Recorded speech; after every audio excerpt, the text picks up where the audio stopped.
अरे ये क्या? जगन्नाथ महाप्रभु 56 भोग छोड़कर एक गरीब भक्त की गर्म खिचड़ी चुराने क्यों निकल पड़े?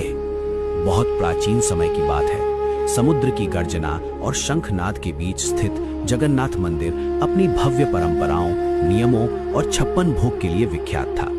प्रतिदिन प्रभु जगन्नाथ के लिए उत्तम से उत्तम व्यंजन बनाए जाते।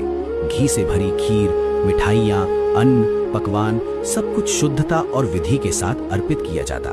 सेवायतों और राजाओं का विश्वास था कि इतना वैभव ही प्रभु को तृप्त करता है, पर वे ये भूल गए थे कि जगन्नाथ महाप्रभु स्वाद के नहीं, भाव के भगवान हैं। मंदिर से बहुत दूर एक छोटे से गांव में कर्माबाई नाम की एक निर्धन वृद्ध भक्त रहती थी।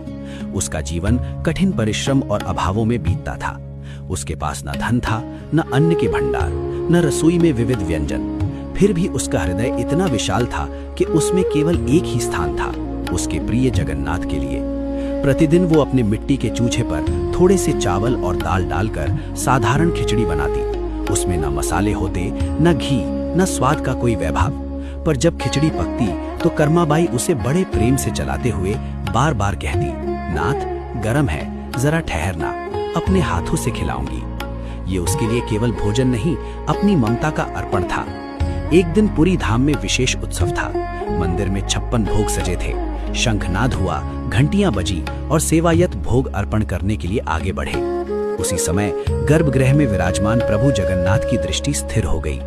उनके मुख पर बाल सुलभ मुस्कान फैल गई, मानो वे किसी दूर की पुकार को सुन रहे हों। वो पुकार न शब्दों की थी, न मंत्रों की। वो पुकार कर्माबाई की थी, जो गर्म खिचड़ी को ठंडा होने से बचाते हुए अपने प्रभु को याद कर रही थी। प्रभु ने मन ही मन कहा, आज मुझे सोने की थाली नहीं चाहिए, आज मुझे मेरी भक्त की हाथों की खिचड़ी चाहिए। कहा जाता है कि उसी क्षण लीला घटित हुई।